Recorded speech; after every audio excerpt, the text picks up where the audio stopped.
Bracket में लिख लो Faraday's law of electrolysis, Faraday's law of electrolysis.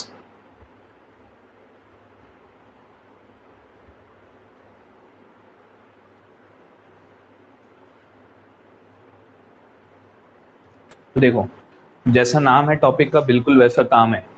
हम लोग को यहाँ पे क्वांटिटेटिव एस्पेक्ट्स के बारे में बात करें। बोलने का मतलब क्या कि अभी पिछले क्लास में हम लोग क्या पढ़े थे कि एनोड होता है, कैथोड होता है ना। और अगर हम लोग इलेक्ट्रोलिसिस कर रहे हो, किसी एक कंटेनर में इलेक्ट्रोलिसिस कर रहे हो, इलेक्ट्रोलिटिक सेल बनाया हो, ये एनोड, ये कैथोड, ये इस तरीके से बैटरी से कनेक्टेड है। तो उस केस में ये यहाँ पर से एनोड निकलता जाएगा, सॉल्यूशन में जाएगा और यहाँ पे जाके, है ना, ये यहाँ पे जाके डिपॉजिट होगा। ठीक है, डिपॉजिट होने लगे। तो अपने को क्या करना है, अपने को अब ये पता लगाना है भाई डिपॉजिट तो होता है, कितना डिपॉजिट होता है, कितना। ठीक है, क्वांटिटी बता दो उसकी। तो वो क्वांटिटी डिपेंड करता है कि तुम कितना करंट दे रहे हो, है ना। जितना ज्यादा करंट दोगे उतना ज्यादा यहाँ पर से निकलेगा, और जितना ज्यादा निकलेगा उतना ज्यादा ये डिपॉजिट होगा। तो असलियत में करंट क्या है, चार्ज। ठीक है, फ्लो ऑफ चार्ज। तो ये जो वेट ऑफ जो भी हम लोग का सब्सटेंस है, वेट ऑफ सब्सटेंस जो डिपॉजिट होने वाला है यहाँ पे, वो डायरेक्टली प्रोपोर्शनल होता है जितना चार्ज तुम देने वाले हो। ठीक है, जितना चार्ज मिल रहा है उसके डायरेक्टली प्रोपोर्शनल होता है। यही होता है हम लोग का फैराडेज लॉ। ठीक है, तो W इज इक्वल टू एक कांस्टेंट होता है ZQ, कांस्टेंट है Z। ठीक है, Z कैसे निकालोगे, Z बड़ा सिंपल है निकालना। पिछले साल पढ़े थे हम लोग equivalent weight, equivalent weight E upon 96500 into Q, ये फॉर्मूला है। और W is equal to E upon 96500 into charge को लिख सकते हैं करंट इंटू टाइम, IT। ये वेट, इतना डिपॉजिट होगा। तो ये बहुत ही इंपॉर्टेंट टॉपिक है, कुछ भी खास नहीं इस टॉपिक में, सिर्फ और सिर्फ फॉर्मूला है। ठीक है, सिर्फ और सिर्फ फॉर्मूला है। यहाँ पे क्या करना है, एक चीज नहीं दिया रहेगा, बाकी सारी की सारी चीजें दी रहेंगी, सॉल्व करना है, आंसर लाना है। ठीक है, और मेरे हिसाब से इक्विवेलेंट वेट सबको निकालना आता है। ठीक, तो पहले एक एक करके लिख लो। वहां पे पहले हम लोग ये लॉ लिख रहे हैं ना, फैराडेज लॉ क्या है, तो पॉइंट वाइज चाहो तो लिख सकते हो। पहला पॉइंट है during the electrolysis, during the electrolysis the amount of substance deposit, the amount of substance deposited, the amount of substance deposited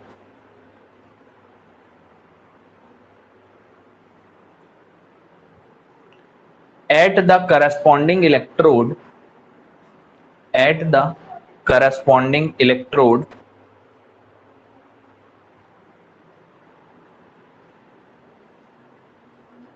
is proportional to, is proportional to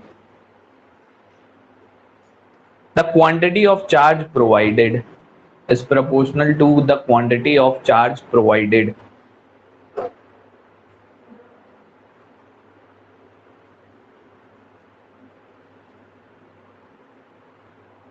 ठीक है, उसके बाद एक और चीज देखो, 1 फराडे इज इक्वल टू होता है 96500 कूलम। ठीक है, ये 96500 कहां से आया, ये 1 फराडे का वैल्यू है कूलम में। ठीक है, और ये 1 फराडे, इसका मतलब क्या होता है, 1 फराडे असलियत में एक मोल, एक मोल का चार्ज है, एक मोल इलेक्ट्रॉन का चार्ज है। ठीक है, एक मोल, एक मोल समझ रहे हो, 6.02 इंटू 10⁻23 इलेक्ट्रॉन का चार्ज कितना है, 1 फराडे, जिसका वैल्यू होता है 96500। ये चीज भी लिखो वहां पे। अगला point, the charge on 1 mole of electron is equal to,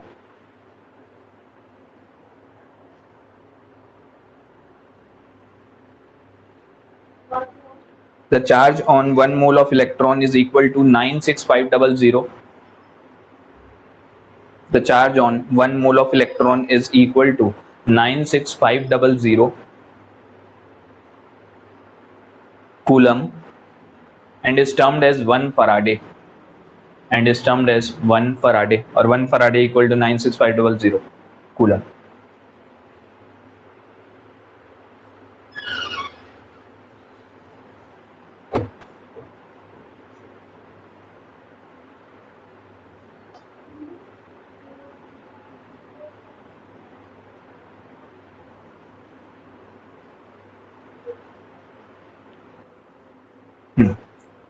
तो उसके बाद फिर एक और पॉइंट लिखो, 1 gram equivalent 1 gram equivalent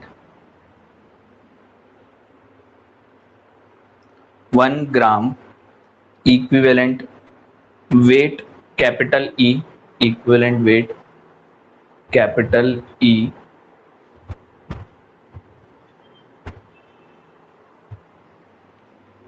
of the substance gets deposited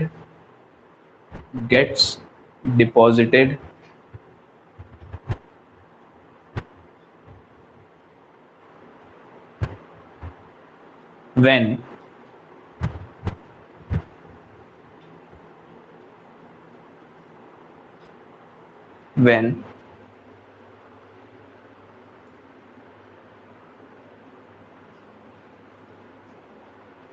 1 Faraday is charged when 1 Faraday of charge is passed through the electrode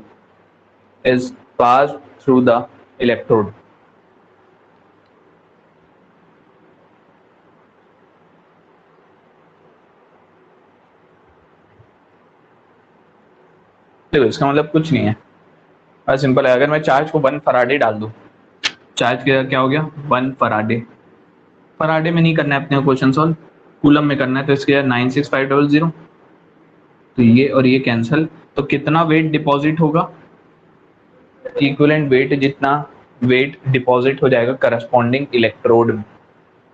ठीक है, कब, जब 1 फराडे चार्ज 1 मोल चार्ज अगर दोगे तो इक्विवेलेंट वेट जितना डिपॉजिट होता है। ठीक है, अब उसके बाद फिर इक्विवेलेंट वेट लिख लो उसके नीचे, ये हो गया, लॉ हो गया। उसके बाद फिर देखो इक्विवेलेंट, हाँ ये नहीं लिखोगे, ये लिख लो, फिर ये लिख लो,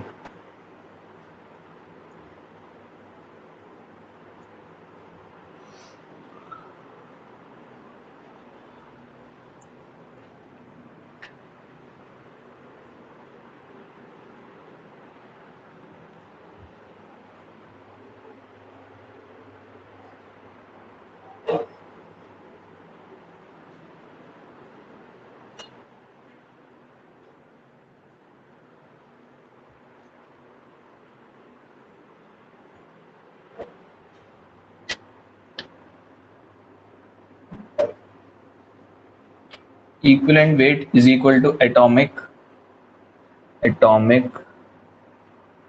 weight divided by valency, atomic weight divided by valency। तो यहाँ पे कुछ एलिमेंट के निकालो, Na प्लस का इक्विवेलेंट वेट क्या होगा, इसका इक्विवेलेंट वेट होगा 23 डिवाइडेड बाय 123। फिर O2 का इक्विवेलेंट वेट, सर में ऑक्सीजन का इक्विवेलेंट वेट है वो, तो E इज इक्वल टू क्या होगा, सिर्फ O लिखना चाहिए, तो 16 डिवाइडेड बाय 2 इज 8। ठीक है,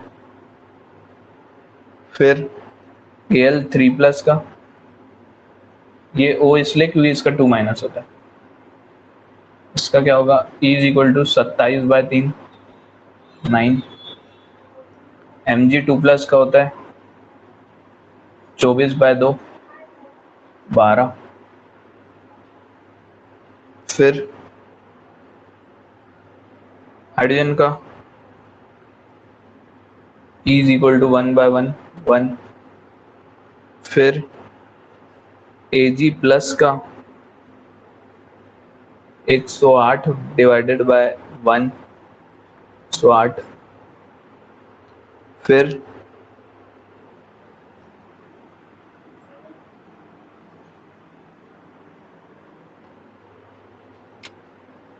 देखो कॉपर और जिंक का वैसे अलग अलग होता है, लेकिन जब अपन क्वेश्चन सॉल्व करेंगे तो 64/2 32 ले लेंगे, तो क्वेश्चन जल्दी सॉल्व हो जाता है। नहीं तो 65.4 का हाफ करोगे हाँ तो मुश्किल होता है। फिर क्लोरीन का E is equal to 35.5 divided by 1। हाँ ये तो सबका पता ही होगा, लास्ट शेल में एक इलेक्ट्रॉन होता है, यहाँ पे Cu2 प्लस होता है, Zn2 प्लस होता है, Cl सिंगल माइनस होता है, इसलिए। और बस काफी है, कितने ही काम है।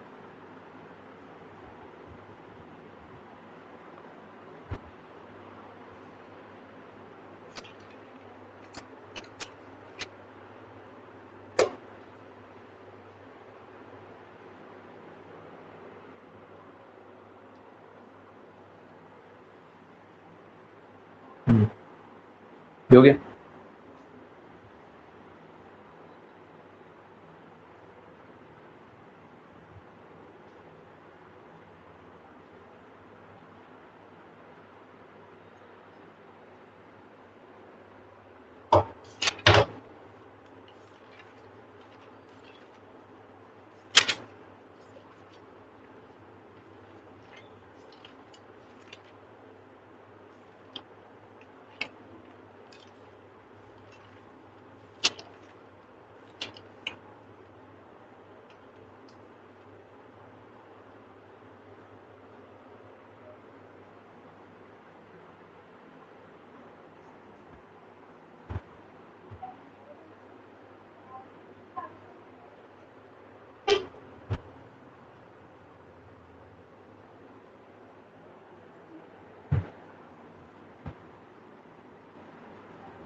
हो गया, अगला लिखो फिर question.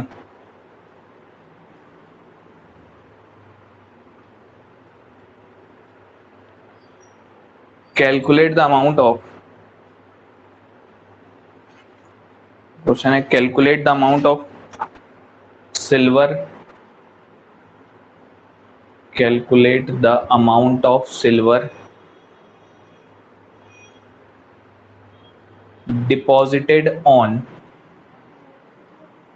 deposited on passing 1.5 Faraday charge and passing 1.5 Faraday charge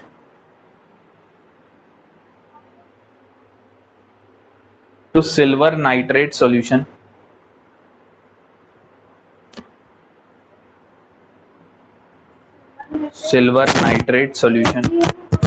AgNO3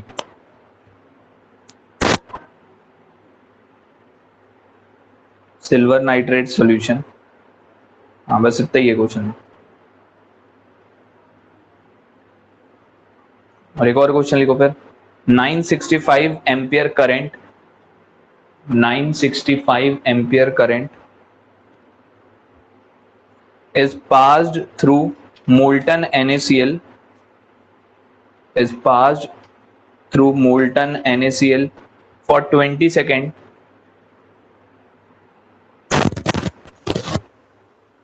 then calculate separately the amount of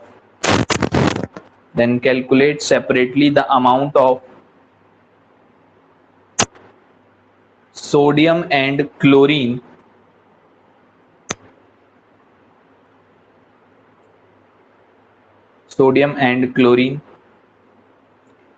deposited to their respective electrode,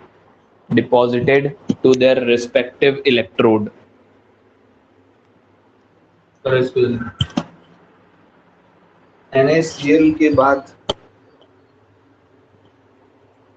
for 965 ampere current is passed through molten NaCl for 20 seconds, then calculate separately the amount of sodium and chlorine deposited to their respective electrode.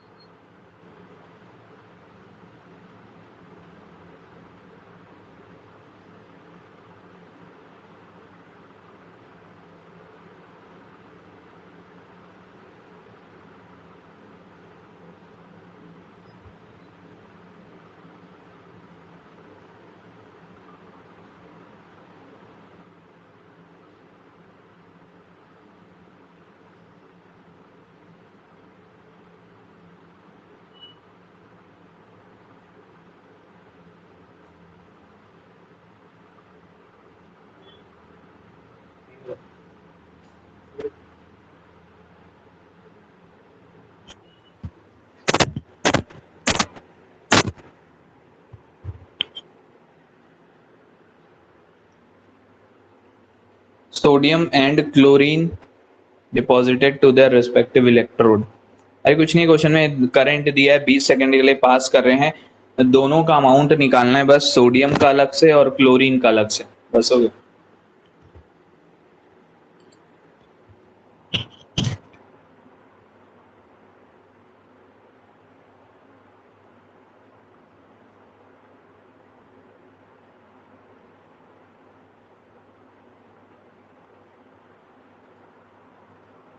जो पहले question में कुछ था ही नहीं, W is equal to, वो ही लगाना है बस, W is equal to E upon 96500 into Q. E कितना दिया हुआ है, कौन सा है, सिल्वर, सिल्वर के लिए 108 डिवाइडेड बाय 96500 इंटू चार्ज कितना है 1.5 फराडे है, तो 1.5 इंटू 96500 सॉल्व करना, आंसर लाना हो गया। उसके बाद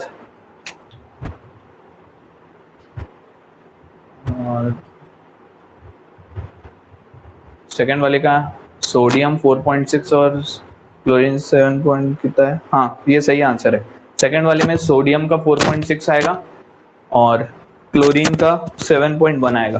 ठीक है, कैसे आएगा वो तो नहीं बताऊंगा मैं, करना यही है क्योंकि ठीक है, सोडियम के अलग से लिए निकालना है, सोडियम के लिए सोडियम का ही डालना है, क्लोरीन के लिए क्लोरीन का ही डालना है।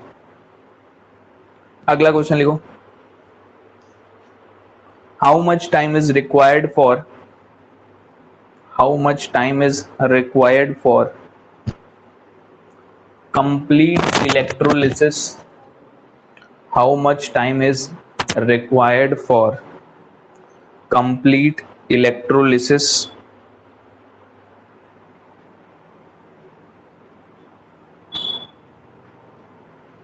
of 1 mole of water, complete electrolysis of 1 mole of water by passing a current of, by passing a current of 3 ampere। करो इसको,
इसका आंसर है क्या, हाँ आ सकता है, कितना है 3216.3 सेकेंड। अब मिनट में अगर मैं पूछूंगा तो आंसर क्या होगा, मिनट में क्या करोगे मिनट के लिए,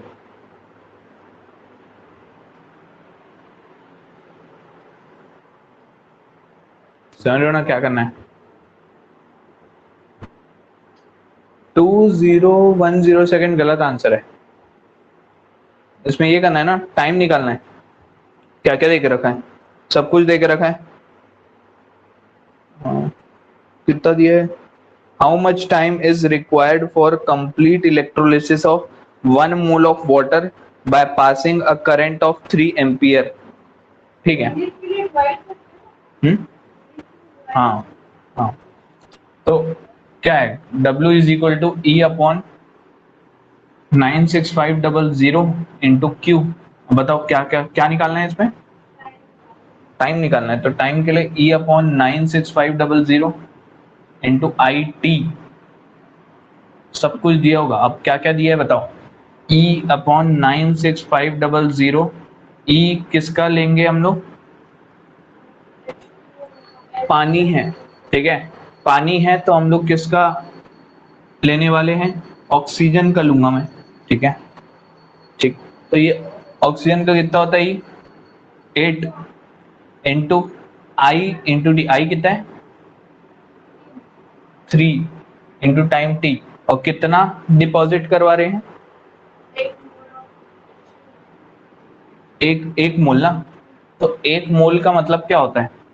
1 मोल का मतलब कितने ग्राम? कितने ग्राम? मैं ओ का सिर्फ देख रहा हूँ ना, H2O में अगर मैं सिर्फ ओ का देख रहा हूँ तो ये बताओ, सिर्फ ऑक्सीजन की बात कर रहा हूँ तो मैं यही निकाल रहा हूँ कि कितना ऑक्सीजन डिपॉजिट होने वाला है ना? समझ रहे हो क्या बोल रहा हूँ? एच का क्यों लोगे, ये पूछ रहा हूँ।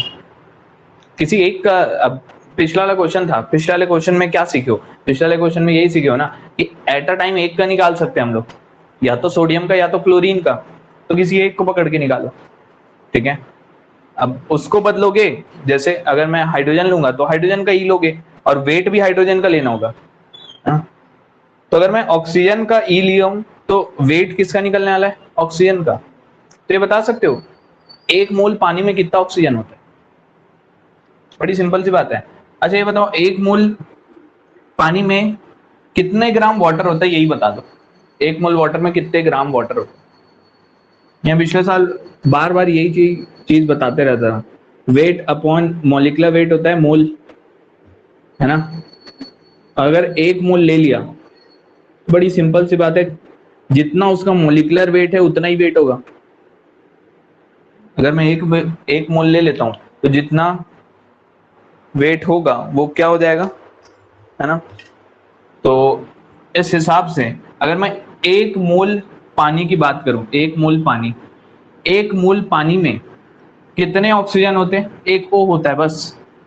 एक ओ का मतलब क्या? एक ओ का मतलब ये कि कितने ग्राम होगा ये? 8 ग्राम, ठीक है।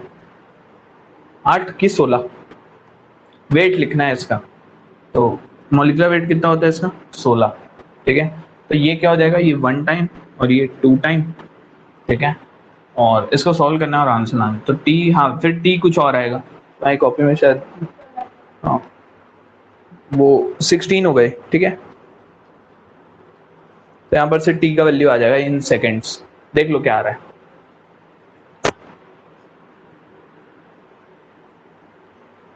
तो ना ये क्या किया हूं मैं, 1 मोल पानी में, 1 मोल पानी में मैं एक ही कंपोनेंट को लेना है सिर्फ। 1 मोल वाटर की बात किया मैं, 1 मोल वाटर में सिर्फ एक ओ होता है। एक ओ का मतलब कितना ग्राम? 16 ग्राम। तो इसलिए वेट 16 ग्राम डिपॉजिट हुआ है, कौन? ऑक्सीजन। और उसका इक्विवेलेंट वेट होता है 8 अपॉन 96500 इंटू 3 इंटू टी। तो टाइम आ जाएगा, हो गया। अगला क्वेश्चन लिखो, देख लो जो भी आंसर आ रहा होगा वो सेकंड्स में आएगा। अगला क्वेश्चन लिखो, 3 Faraday charge is given to, 3 Faraday charge is given to molten NaCl, comma molten MgCl2, molten NaCl, comma molten MgCl2 and molten alumina, and molten alumina Calculate the ratio of number of moles of calculate the ratio of number of moles of calculate the ratio of number of moles of sodium, magnesium and aluminium. Sodium, magnesium and aluminium. करो इसको. Number of mole का ratio निकालना है, तो ultimately number of mole निकालने के लिए क्या चाहिए रहता है? वेट. वेट कहां से निकालोगे? यहां से वेट निकल जाएगा और मोल का रेशियो बताना. तो करो इसको.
नहीं.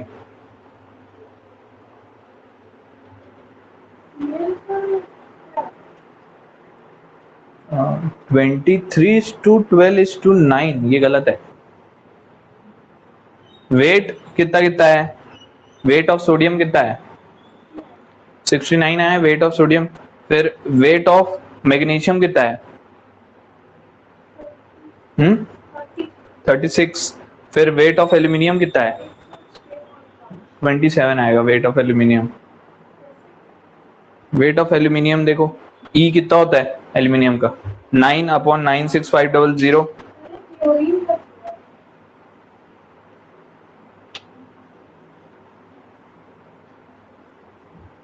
ठीक है, तो इसका जो वेट होगा वो आएगा 1:1.5:1।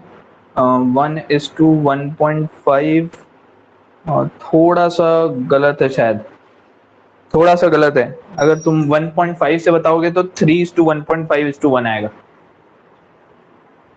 तो ये कुछ ऐसा है कि वेट ऑफ सोडियम जो है, अब सीधा मोल निकालते हैं। मोल ऑफ सोडियम कितना होगा? वेट अपॉन मॉलिक्यूलर वेट 3 हो जाएगा। मोल ऑफ मैग्नीशियम निकालते हैं, वेट कितना है? 36, मॉलिक्यूलर वेट होता है 24। ये कितना हो जाएगा? ये हो गया 3 टाइम 2 टाइम, तो 3:2। वेट ऑफ एल्यूमिनियम 27 वेट आएगा और मॉलिक्यूलर वेट है 27, नहीं कितना होता है इसका? हाँ 27, तो ये हो जाएगा 1। तो 3:3/2:1। पूरे इक्वेशन में 2 से मल्टीप्लाई कर दो तो 6:3:2 आएगा आंसर। 632।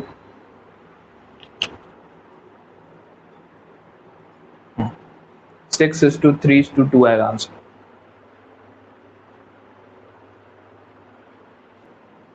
देखो अगला,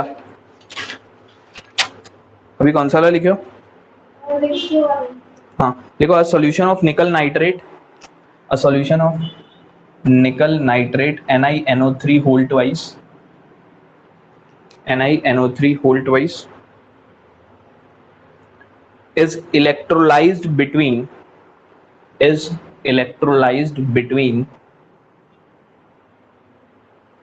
platinum electrodes, is electrolyzed between platinum electrodes using a current of platinum electrodes using a current of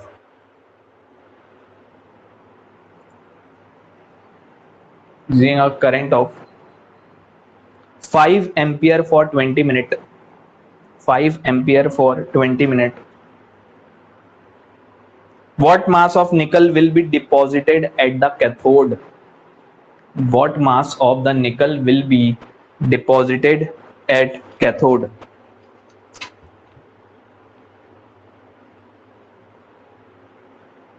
करे इसको सॉल्व, हो सकता है। ठीक है, जो भी वो सेकंड में कन्वर्ट कर रहे हो ना? हाँ 20 क्या है ये मिनट ना, 20 मिनट उस इंटू बस 60 होगा, 160। मिनट को सेकंड में करना है तो एक बार 60 से मल्टीप्लाई करो। हाँ मिनट को सेकंड में करना है, एक बार 60 से मल्टीप्लाई करो। 0.30 हो सकता है इसमें, आंसर पता नहीं मेरे को कितना आएगा। सॉल्व ठीक से कर लेना बस। एक मिनट, एक चीज और ध्यान रखो, निकल का मॉलिक्यूलर वेट होता है 58.7। मॉलिक्यूलर वेट इसका होता है 58.7 और इसका चार्ज होता है +2। देखो x - 2 = 0, x = 2। 58.7 को डिवाइड भी करना 2 के साथ, तो क्या मिल जाएगा? इक्विवेलेंट वेट मिल जाएगा। डिवाइड करना है ना।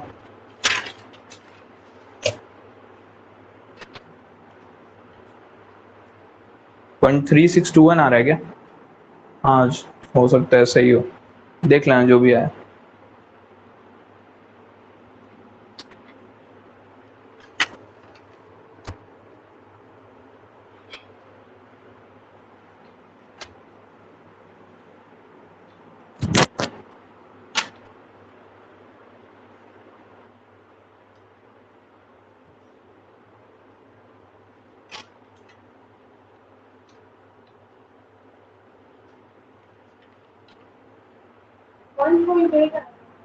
वन पॉइंट एट, हाँ हो सकता है 1.8 है। हाँ 1.8 आ रहा है, ठीक है 1.82 ग्राम, ठीक है।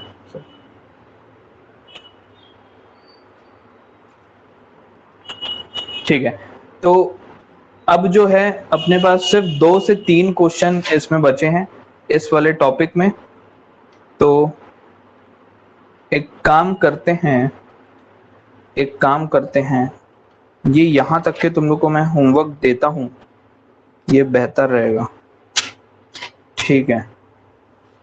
तो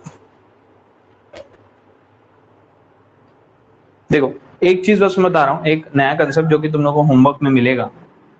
क्वेश्चन आएगा तुम्हारे सामने, देखोगे कितना चार्ज लगता है MnO4 माइनस को Mn2+ में बदलने में कितना चार्ज लगता है, ये बताना है।